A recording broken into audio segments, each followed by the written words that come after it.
시청자 여러분 안녕하십니까? 안녕하십니까? 마음 공부하는 소울닥터 김석봉 원장님 모셨습니다. 자, 김 원장님. 네. 청와대 대변인 지금 김의겸이 네. 이 25억 7천만 원을 가지고 네. 흑석동의 재개발, 네. 이제 막 이 인가도 떨어지고 네. 시공사도 정해진 직후에 네. 이 건물을 샀습니다. 네. 근데 이제 13억 8천이 이제 이 대출이고, 네. 그중에 이제 은행 대출은 10억 한 4, 5천만 원, 네. 그리고 남은 건 또 사인 간의 대출 네. 3억 뭐 몇 천만 네. 원이 있어요. 자, 그런데 이 산 이유가 네. 여기서 이제 핵심은 뭐가 잘못된 겁니까? 김의겸이가 이렇게 네, 이제 건물을 저도 샀는데, 이제 김의겸이도 건물은 살 수 있지요. 네. 예. 근데 제가 이 기사를 보고 깜짝 놀란 게 그때 당시가 굉장히 청와대에서 부동산 투기 단속이 심하게 주장을 하고 있을 때고, 그리고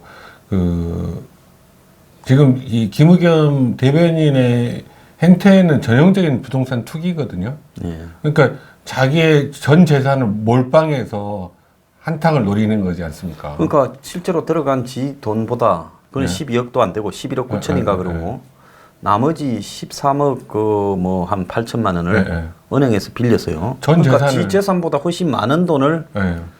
이렇게 은행이나 개인한테 빌렸단 말입니다. 그러니까 일확천금을 노리고 보통 이렇게 도박하는 것처럼 한 건데, 문제는 그 다음에 또 이자가 나가는 것만 해도 기사상으로는 매월 460에서 500 사이. 네. 그러면 김의겸 대변인이 받는 돈의 거의 절반이 그 이자로 나가는 건데. 아니 절반이 아니라 내가 볼 때 청와대 무슨 대변인 1급인데 네. 1급 공무원이 무슨 뭐 월급이 한 800만 원? 아, 그래요? 800만 원도 안 될 거예요. 네. 700만 원, 700 몇십만 원 될 거예요. 네. 그럼 뭐 세금 떼고 의료보험 떼고 네. 국민연금 떼고 뭐 4대 보험 떼고 나면 네. 자기한테 가는 돈이 순수하게 떨어진 거는 뭐 500만 원대나 이래 떨어질 거라고 봐요. 그럼 거의 다 그러니까 이자로 들어가는 네, 거고. 지가 2022년에 이제 집이 완성되는데 네. 그러니까 이번에 사놓고는 그때까지는 돈이 계속 들어가야 될 거 아닙니까? 뭐 집이 그렇죠. 나와야 집을 받든지 상가를 받아서 아파트를 받든지 네, 상가를 받아서 그 매각 처분을 해야 네. 현금이 되잖아요. 그렇죠. 그럼 그때까지는 빚을 안고 갈 수밖에 없는 거지 않습니까? 당연하죠. 그러면 원장님이 만약에 원장님의 산 달 소득이 응.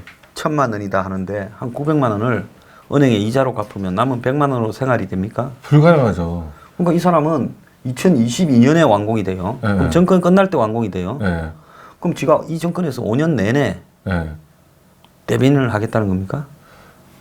그러니까 부인이 교사니까 근데- 연금이 나오고. 근데 이번에 퇴직금을 갖다가 이제 받았더만요. 네. 그 퇴직금도 여기 넣었다고 주장해요. 네. 그러면 이제 선생도 그만뒀을 거 아닙니까? 네. 연금 나오겠죠. 그럼 부인 연금으로 살고 네. 자기는 대변인 월급은 다 이자로 갚는다. 네. 근데 중간에 쫓겨나면 어떻게 됩니까? 그러면 대변인 5년 채운 사람 대한민국에 한 명도 없어요. 네. 그러면 또 이제 그 생각하겠죠. 어디에 낙하산 해주겠지 생각하겠죠.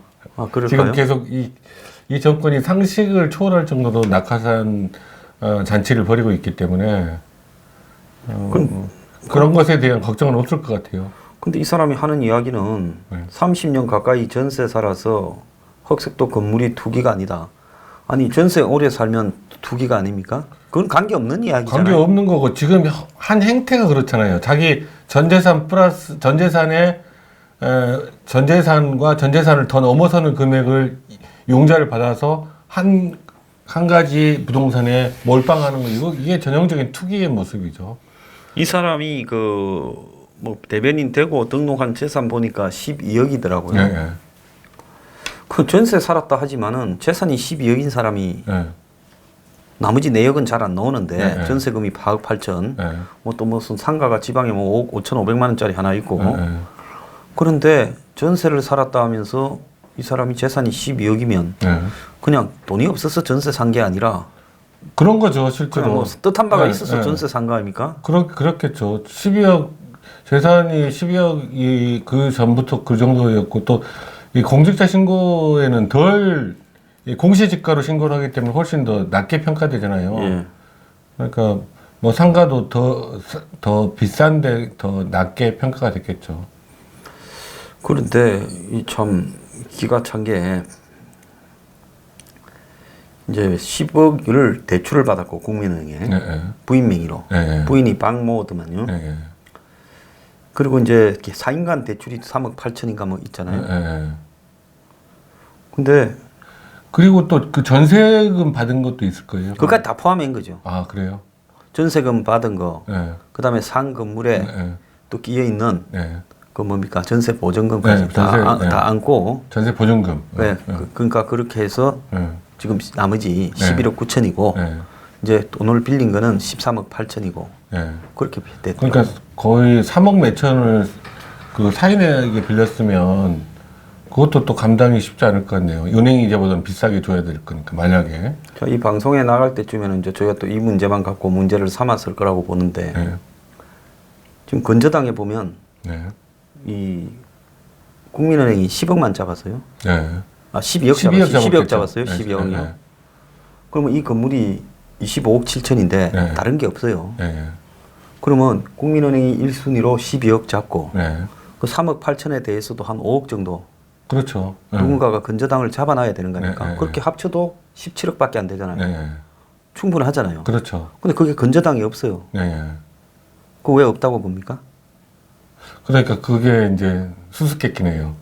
그 만약에 그 사인간의 거래에서 근저당 안 하고 했다면 이제 그 제일 확실한 거는 그걸 썼겠죠.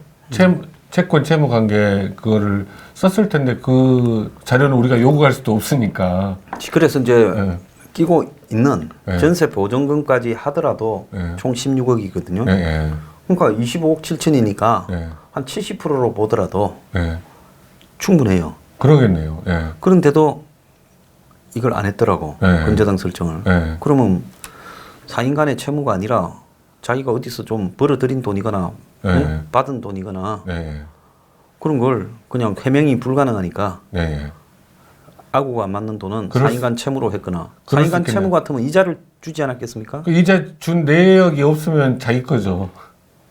그런데 이제 이자는 또 직접 매달 만나서 그 바쁜 청와대 대변인이 직접 줬다고 또 그렇게. 그건 말도 안 되는 이야기고 매달 만나서 그거 말도 안 되는 이야기죠. 자, 문정권이 들어서 11번이나 부동산에 대해서 대책을 강구하고 그 다음에 재개발 재건축 비리도 투기도 네. 단속하고 했는데 청와대 대변인이 그런 걸 잡았는데 네, 네.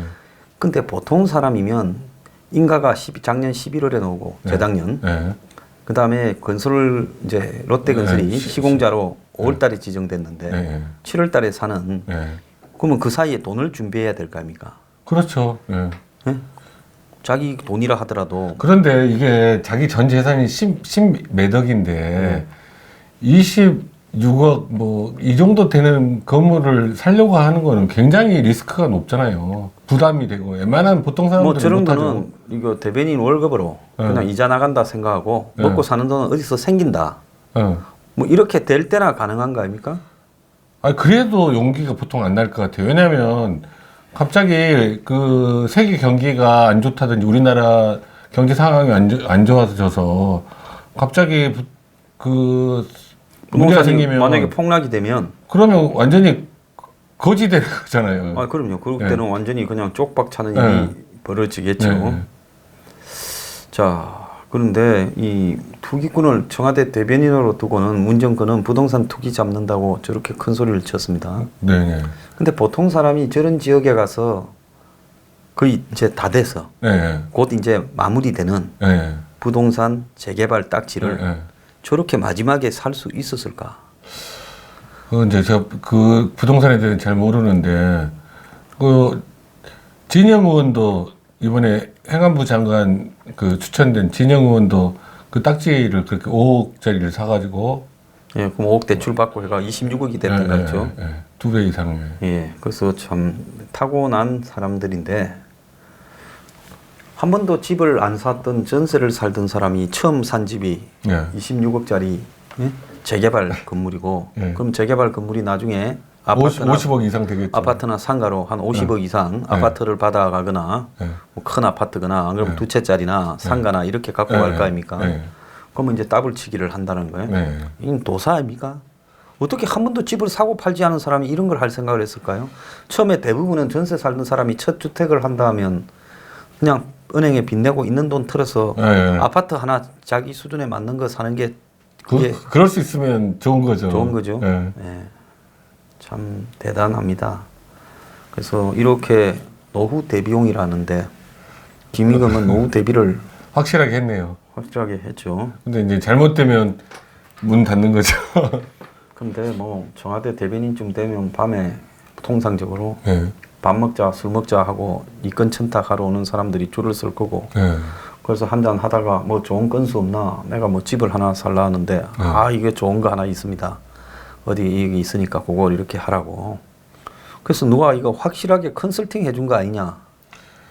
아무튼 부동산 전세로만 계속 있어 왔지만 부동산의 공부를 열심히 하셨는 분입니다. 그런데 웃기는 거는 실거주 목적이라면서 관사에서 나가면 살 집이라는 거예요. 그러면 이자는 22년에 지어질 집. 네. 그리고 지금 그 산 건물은 네. 곧 허물어지잖아요. 없어져. 예? 네. 곧 이제 허물어 버려서 아파트 네. 이제 부지로 들어가잖아요. 네. 재개발 조합에 의해서. 그렇죠. 그런데 뭘 믿고 문재인이 김의겸한테는 5년 대변인 꽉 차라고. 그러니까 지금 청와대 관사에서 살고 있다잖아요. 네, 청와대 관사에서 살고 있다는 그 기사를 봤는데 예. 그러니까 배짱이 좋아요. 이 다음에 네. 일자리가 확실히 확보된다라는 생각이 없으면 그렇게 하기가 곤란하죠. 그래서 기자들이 지금 관사에서 퇴직 이후 나가야 되고 건물은 지금 구입한 거는 주거용도 아니고 이제 곧 허물어지는 거고 네. 아파트 생기려면 이제 새로 건물 지어야 되는데 네, 네. 시간차가 발생한다니까 그 건물에 살림살이 집이 같이 있다. 이거 완전 장난치는 거 아니에요? 말도 안 되는 몇 달 얘기죠. 뒤에 허물 건물을 살림살이 집이 같이 있다라고 그리고 이야기하고 무슨 이야기냐면 그거는 살림살이 집이 지금 전세를 줬을 거 아니에요. 전세 사람이 있을 거예요. 전세금을 내고 어디에? 살림살이 집이 상가하고 상가주택이잖아요. 아니 2층은 술집이고 1층은 네. 술집하고 2층은 술집인데 호프집인데 문 닫았고 네. 안 해요. 폐업한대요. 네. 그리고 1층에는 2개인데 장사하는데 네. 하나는 뭐 치킨 하나는 무슨 뭐 또 술집이 네. 이런 모양이에요. 네. 그래서 1층은 영업을 2개 하고 2층은 장사도 안 하는데 네. 그러면 그 문 닫은 호프집에서 거기서 살겠다고요? 살겠다라는 말밖에 안 되는 것 같습니다. 자, 이 좀 웃기지 않습니까? 그 말이 안 되는 얘기죠. 네. 네. 매도인이 네. 집을 팔은 사람이 혼자 장사할 정도로 어려운 상황에 처해 있었는데 네. 그런 걸 인식하고 매입한 건지 궁금하다니까 지가 알고 있는 사실관계와는 다르다 이렇게 말을 했다고 합니다. 자, 이런 사람한테 뭐 물어봤자 소용은 없고요. 그 다음에 이 매물이 아파트 2채와 상가 1채를 받을 수 있는 네. 매물이다. 네. 이제 딱지가 되면. 네. 그래서 뭐 20평, 30평 네. 아파트, 그다음에 상가. 한가니까. 네. 그러니까 지는 아파트 2채가 아니라 큰 하나 아파트 1채를 원했고 2채를 가질 생각은 아니었다. 네, 그거를 이제 큰 걸로 합쳐서 신청을 할 수 있습니다. 그거는. 참 졸렬합니다. 예, 그런데 아주 청와대만 들어가면 간이 커지는 것 같아요. 배포도 커지고. 지금 그러니까 지금 지금 문정권을 보면 지금 윤규균 총경이 지금 수사를 안 받고 있지 않습니까? 예. 그런 식으로 자기 편은 확실하게 지금 최대한 어떻게든 이렇게 해주는 쪽이니까 자기 자신의 비리에 둔감해지고 있는 거 아닌가 그 생각도 들어요. 예. 자, 뭐 이건 이제 차츰 진실이 밝혀질 거니까 이쯤 하고 네. 다른 이야기 좀 하겠습니다. 자, 얼마 전에 그 삼성의 이건희 회장 장녀 이 부진 네. 신라호텔 사장이죠. 네. 이 사람이 강남의 뭐 한 성형외과에 네. 가서 프로포폴을 맞았다고 네. 그 병원에 있는 네. 간호조무사가 폭로를 해서 네. 뉴스타파에서 보도하니까 네. 곧바로 그 다음 날 바로 경찰하고 국세청이 가가지고 보건소. 밤을 새워서 보건소에서 가서 밤을 새워서 대치를 했어요. 네. 근데 영장을 가져간 것도 아니고 임의 제출하라고. 자 프로포폴을 했다고 폭로가 나오면 네. 뭐 경찰이 뭐 인지해서 네. 수사를 하거나 네. 검사가 네. 지휘를 해서 수사를 하거나 네. 그러면 그 병원을 가서 마약 대장 네. 뭐부터 해서 이제 뭐 네. 대금 지불 네. 기록 뭐 이런 거 보려는 그렇죠. 거 아니겠습니까? 네. 그럼 그런 거 보려면 영장을 청구받아서 그렇죠. 그래서 가면 되는 건데 네. 그런데 뭐 하려고 거기 뭐 그 보도 나자마자 아무런 이 행정 집행력을 합법적으로 갖추지 않은 상태에서 네. 가서 병원은 문을 걸어 잠그고 하루 종일 1박 2일인가 2박 3일인가 대치했죠. 2박 3일이죠. 그 왜 2박 3일 대치를 합니까? 그게 이제 경찰이 참 이해할 수 없는 행동이에요. 이거는 예전에도 그런 사건이 있었다고 저는 들었거든요. 예. 경찰이 수사에 필요하니까 어떤 그 환자의 인적 상황에서 임의 제출을 요구를 해서 거기를 협조를 했는데 나중에 그 환자가 개인정보보호법 위반으로 그 병원 의사를 고소해가지고 그거를 다 그 법적인 처벌을 받았다고 그래요. 그 의사가. 예. 경찰은 그때는 이제 나는 모른다. 오리발 이거 내밀고. 알아서 주지 않았냐 이렇게. 예. 그렇게 되기 때문에 지금 현재 병원에서 그 의무 기록이나 이런 개인정보보호법에 관한 부분은 철저하게 영장이 없으면 저희가 협조를 못 하거든요. 예. 그러니까 영장이 없는데 임의로 제출해도 의사가 처벌받아요. 예. 그리고 또 한 가지 문제는 뭐냐면 지금 현재 의료법 그 개인정보보호법상 그거를 폭로했던 뉴스타파에 제보했던 간호조무사도 수사 대상이에요. 왜냐하면 그 조항이 없었는데 얼마 전에 그 조항이 생겨가지고 의료인이 아닌 경우 간호조무사는 의료인이 아니거든요. 예. 의료인이 아니지만 거기에 그 일을 하는 사람은 개인정보보호법의 그 내용을 유출했을 때는 그러니까 처벌받게 업무상 돼요. 취득한 정보를 밖에 가서 그걸 폭로를 네. 했을 때는 처벌받는다는 게 네, 그러니까 공무원이나 뉴스타파에 제보한 그 간호조무사도 수사 대상이죠. 예. 근데 간호조무사는 수사한다 말은 없어요. 네, 지금 현재 없죠. 자, 근데 경찰은 뭐 하려고 저렇게 그 절차를 안 밟고 가서 대치를 했을까요? 혹시 그게 뭐 자료를 인멸 할까봐 그게 그럴까요? 저는 이제 향정장부 정신과에서는 향정신성 의약품 장부 때문에 굉장히 골치가 아프거든요. 예. 향정신성 의약품을 많이 쓰고 그다음에 그거를 매일같이 약 알수를 세서 기록을 해야 돼요. 그러니까 혹시 빼돌리지 않았는가 네, 일일이. 마약으로 그래서 원하는 갑자기 식약청이라든지 검찰이나 이런 데 나와서 그거를 개수를 카운팅해서 틀리면 예전에는 그 법적 처벌을 받았거든요. 그렇기 때문에 그거 굉장히 신경을 쓰는 건데 실제로 그 마약 향정 장부를 조작한다고 해도 그 의료 기록에서 처방한 양하고 그 향정 장비에 기록된 양하고 맞추는 게 보통 일이 아니에요. 그 조작해서 맞출 수 없어요. 그래서 말입니다. 그게 해버리면 그 네. 자체가 또 병원에서는 의료보험공단에다가 또 바로 넘어가 버리지 않습니까? 지금 현재 향정은 전산화돼서 바로 향정을 쓰자마자 한 달 이내에 그 전산으로 보고하게 돼 있어요. 그리고 그 장부가 지금 이제 수기가 없어졌거든요. 그리고 근데 이제 작년 거나 재작년 거는 이제 차트에 기록하게 돼 있어요. 그리고 병원에서 처방을 하면 그 모든 처방하고 의료한 기록이 바로 저기 청구를 할 때 넘어가죠. 청구를 할 때 한꺼번에 모아서 넘어갑니까? 네. 그럼 그 사이에는 변경을 시킬 수 있습니까? 그렇죠. 그런 가능성을 또 네. 바라보겠네요. 근데 프로포폴은 예. 보건공단에 신고하는 청구해서 돈을 받는 약제가 아니기 때문에 그런 걸로 맞추기보다는 실제로 향정 대장하고 의무 기록에 예. 기록된 거 두 가지를 구분해서 그 현재 남아있는 재고랑 대치를 합니까? 예. 그러면 이거는 빼도 박도 못해요. 자, 프로포폴은 사올 때는 어떻게 사옵니까? 사올 때 이제 배송이 오죠. 프로포폴 만드는 회사에다가요? 아니 프로포폴을 중개하는 그 도매상 같은 데서 전화를 하면 주문하면 그 사람들이 배송하고 받았다는 직인 받아가지고 가죠. 그러면 예를 들어서 내가 프로포폴이 50개 필요한데 예. 너네들이 뭐 한 70개 나한테 갖고 온나 이러는 거는 공장도 이 장부가 있습니까? 당연하죠. 다 연결돼 있죠. 그게 이제 지금 전산화되기 전에도 거기에서 출고되는 양을 다 이제 카운팅하게 돼 있어요. 자, 프로포폴은 성분이 뭡니까? 그 기억이 안 나네요, 제가. 그럼 마약 성분이 있습니까? 마약 성분은 없어요. 마약 성분. 마약이 아닌데 마약 그쪽에 그 향정신성 의약품으로 분류를 한 이유는 그게 제가 저번에 말씀드렸던 것처럼 심리적 의존 증이 많이 생겨서 그렇게 한 거거든요. 그럼 그러니까 마약 성분은 없어요. 한번 맞는데 얼마입니까? 저 비싸다고 그러던데요. 저는 그거는 모르겠습니다. 뭐 우리가 내시경 같은 거 할 때 그 프로포폴 아닙니까? 수면 내시경? 프로포폴도 있고 미다졸람이라는 약도 있고 요즘 미다졸람 많이 쓸 거예요. 아, 프로포폴을 안 쓰고. 프로포폴 자꾸 문제가 되니까 미다졸람으로. 그거 할 때 보면 한 30만 원 이렇게 하는 것 같은데 수면 내시경으로 들어가면. 그래요? 예. 저는 모릅니다. 그러니까 프로포폴 자체가 내가 볼 때 한 20몇만 원 정도는 하는 것 같아요. 그러니까 환자한테 실제로 들어오는 가격은 훨씬 싸죠. 그러겠죠. 예.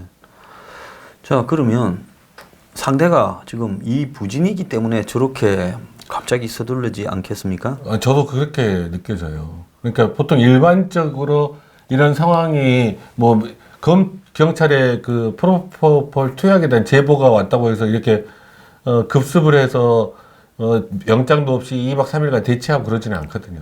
그 대치했다라는 거는 혹시 병원에서 예. 뭘 빼돌리거나 그게 거의 불가능하다니까요. 그런데 밖에서 뭐 하려고 지키고 앉아서 그러니까 뭔가 저랬을까요? 쇼잉을 한 거죠. 실제로 이렇게 우리는 정권 이런 문제에 대해서 충성을 다하고 있다. 그러면 경찰이 최근에 뭐 이 버닝썬 사건으로 그 마약, 폭력, 뭐 탈세 이런 부분에 성추행, 성폭행 등과 관련해서 유착돼 있다라는 의혹을 받고 또 윤규건이라는 총경이라는 사람이 우리들 병원 대출에도 연결돼 있다 하면서 경찰이 지금 코너에 몰렸잖아요. 그러니까 이런 코너에 몰린 부분을 이 부진이라는 부분에 그렇죠. 이런 저는 그렇게 프로포폴 문제를 갖다가 화제를 돌려가 이제 국민들이 관심을 거기에 이렇게 가지게 하고 또 경찰이 마치 성역 없이 빨리 대처하고 있는 것처럼 보이려고 그런 측면이 있는 것 같아요. 그래야지 2박 3일 동안 대치하고 있으면 언론에서도 관심을 보여서 뉴스가 나올 거고 이렇게 신속 대응을 하고 있다. 근데 버닝썬 같은 경우는 전혀 수사 진전이 없잖아요. 근데 자, 이 부분에 관련해서 저기 무슨 소아과 소아 청소년과 임 회장이 아마 그 고발장을 검찰에 제출한 걸로 알고 있습니다. 청소년과 그 회장입니까? 네. 병원에. 그 뭐냐 그 우리 보통 예전에는 소아과라고 이야기했는데 지금 소아청소년과죠. 소아청소년과 회장님입니다. 임현택. 그 문제에 대해서 경찰이 불법을 저질렀다고 불법 저지른 거 맞죠? 고발을 했죠. 네. 경찰이 저지른 불법의 내용은 구체적으로 뭡니까? 그러니까 영장 없이 환자의 자료를 달라고 강압적으로 거기 행패 부린 거나 마찬가지죠. 그리고 앞에 점거했고 또 사유재산에 침범을 해서 안 나간 거잖아요. 그리고 평일날인데 영업방해도 했겠네요. 그렇죠. 그 2박 3일 동안 진료도 못 받겠죠. 그러니까 압수수색을 토요일날 밤에 해서 일요일날 새벽까지 8시간 했으니까 대치하는 거는 평일날이 끼어 있었지 그렇죠. 않습니까? 그러면 무슨 뭐 개인의 이 업무 방해 부터 진료 방해, 업무 방해 뭐 다 해당되겠네요. 참 경찰이 장난을 좀 많이 치는 것 같습니다. 지금 검경 수사권이 어떻게 될지 몰라서 그러는지 더 그러는 것 같아요. 자, 오늘 이제 그 사건 이야기들을 좀 해봤고요.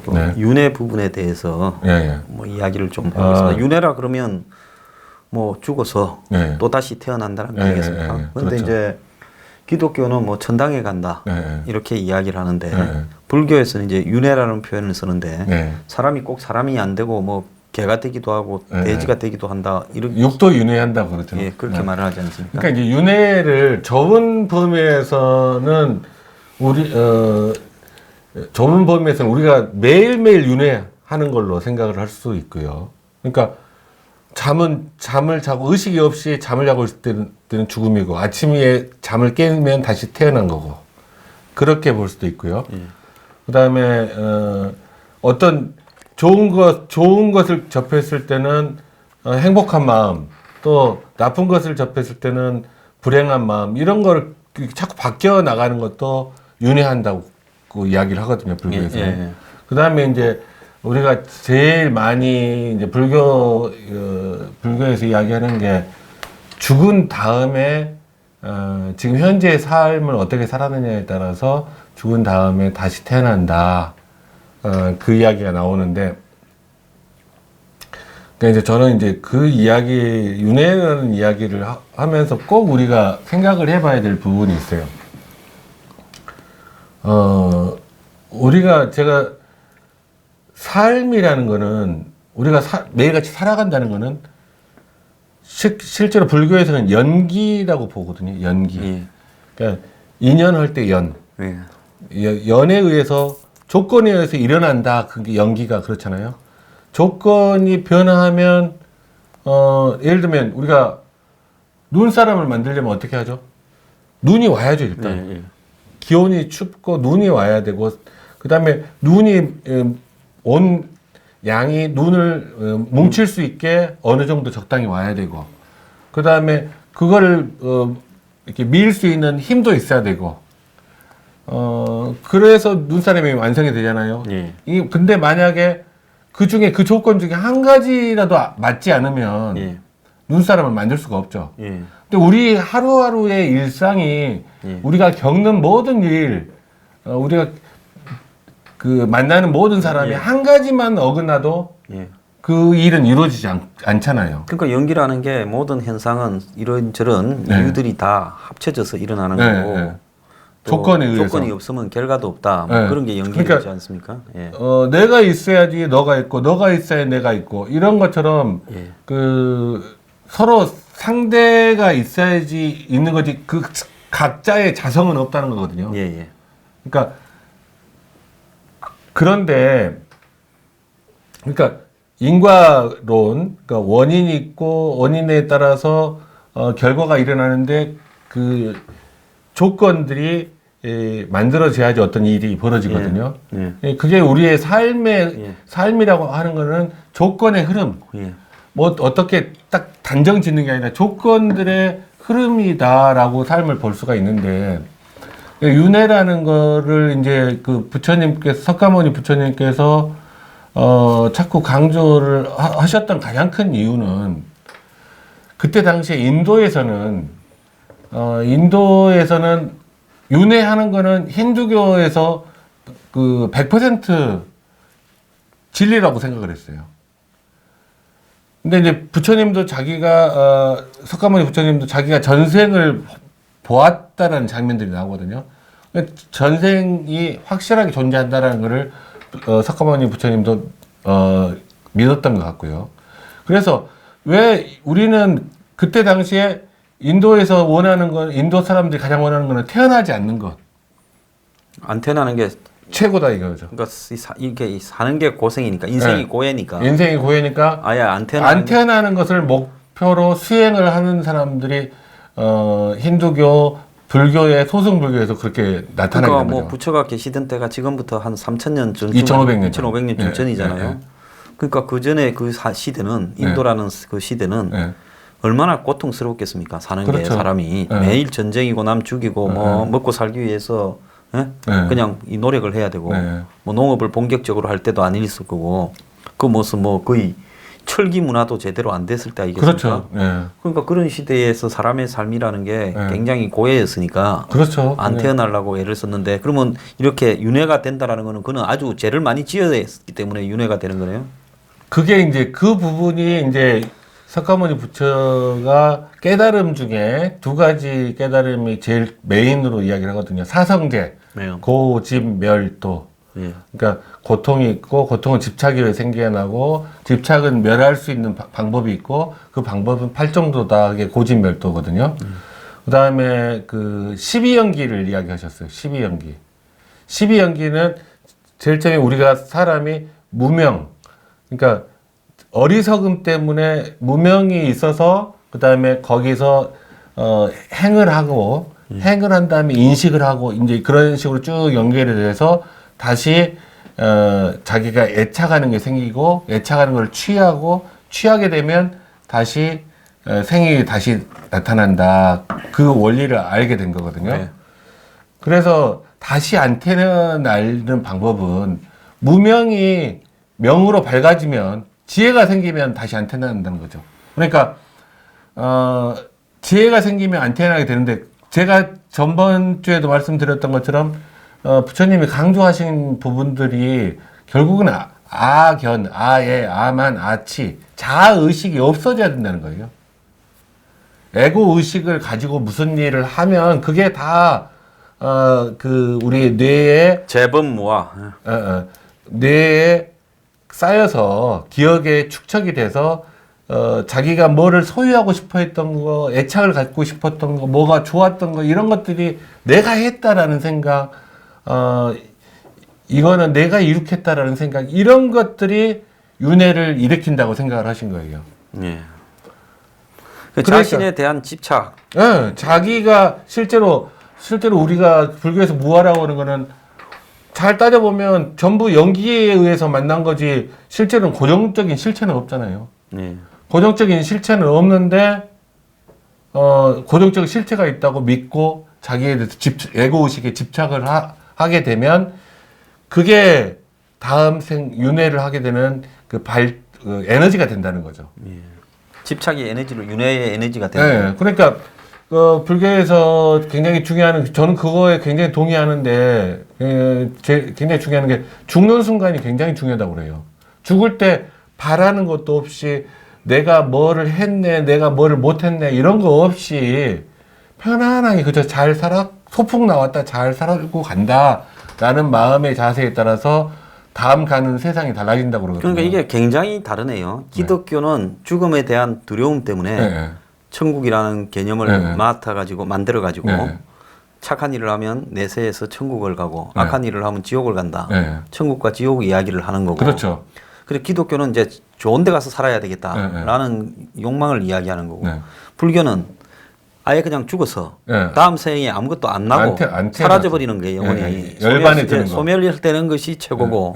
이제 개인의 집착, 뭐 또 자기에 대한 이런 계속 어떤 이런 집념 이런 것이 이 연기설의 의해가 죽고 나면 또 다른 윤회가 다시 태어나는 그게 에너지가 돼서 다시 그러니까 된다. 불교식으로 지옥에 가는 거는 다시 태어나는 거구만요. 그렇죠. 그러니까 불교에서 극락이라고 하는 것도 다시 태어나는 거죠. 극락에 태어났다가 다시 어느 시간이 지나면 다시 인간계로 오게 됩니다. 불교도 또 극락이 있네. 극락이 있어요. 그러니까 그게 이제 대승불교에 들어서서 나중에 극락 사상이 만들어나구나. 그러니까, 하긴 소멸된다 하면 장사가 안 되지 않겠어요? 극락에 아니, 종교가 무슨 뭐 죽어봐야 아는 거니까 죽기 전에 천당이 있다고 해야 장사가 되는 종교지. 그럼 죽으면 끝이다라고 하는 종교가 장사가 잘 안 될 것 같으니까 소승불교 때는 없었는데 대승불교 때 극락 개념을 만들어낸 게 아닌가. 들어왔죠. 예. 근데 이제 그 기독교의 천국과 불교의 극락이 다른 점은 불교의 극락은 거기서도 또 윤회한다는 거죠. 예. 아무튼 이 불교 경전을 보다 보면, 그러니까 아상, 자기가 뭘 했네, 자기가 뭘 원하네 하는 자기에 대한 집착, 이거를 줄이거나 없애기 위해서 굉장히 수양을 해야 된다는 이야기들이 여기저기 다 나옵니다. 그러니까 그 이제 중요한 거는 그 말은 다 맞는 말이고 집착이 없으면 다 행복해질 건데 문제는 수양한다라는 법이 그게 쉽지 않은 부분을 항상 쉬운 답을 말하지는 않고 끝내는 부분이 고민인가 아니겠습니까? 예. 그러니까 우리 삶을 살아가는 게 고통스럽잖아요. 고통을 안 겪으려면 수양을 해야지 고통을 덜 겪거든요. 근데 자기가 그 문제를 해결 안 된 문제는 제가 말씀드렸지 않습니까? 끝까지 죽을 때까지 따라온다고. 해결이 안 되면 죽을 때까지 따라와요. 근데 이제 제가 이제 개인적인 수양에 대해서만 자꾸 이야기를 하니까 그 댓글들을 보면 사회적인 문제는 그런 거 아니지 않냐, 그렇게 이제 말씀을 하시는 분들도 봤어요. 근데 실제로 우리 황 소장님이 이렇게 방송을 하고 저도 여기에 이제 일주일에 한 번씩 시간을 내서 와서 방송을 하는 것 자체가 이 사회에 영향을 주는 거거든요. 우리 아까 연기 조건에 의해서 모든 게 만들어진다고 그랬던 것처럼 우리 모두는 다 연결돼 있어요. 그러니까 여러분, 시청자 여러분 한 분 한 분이 어떤 생각을 가지고 있느냐에 따라서, 또 어떻게 생각을 바꾸느냐에 따라서 그 순간 세상이 바뀌는 거예요. 그러니까 소극적인 의미에서 생각을 하실 게 아니라 지금 이런 방송을 들으시면서 우리 황 소장님이 울분을 토하시면 그 울분에 공감하고 그리고 그런 일을 시정 고쳐 나가야 된다라는 생각을 가지신 것만으로도 이 세상에 영향을 주고 있다는 거죠. 예. 네. 오늘 좋은 말씀 감사합니다. 네. 자, 주말도 나오셔가지고 이 좋은 말씀을 이렇게 하시는데요. 근데 이게 이제 보통 사람이 이걸 갖다가 깨달음으로 이해하기가 네. 쉽지 않기 때문에 네. 원장님 계속 잘 이야기를 좀 해주시기 바랍니다. 네, 자, 네. 마치겠습니다. 네.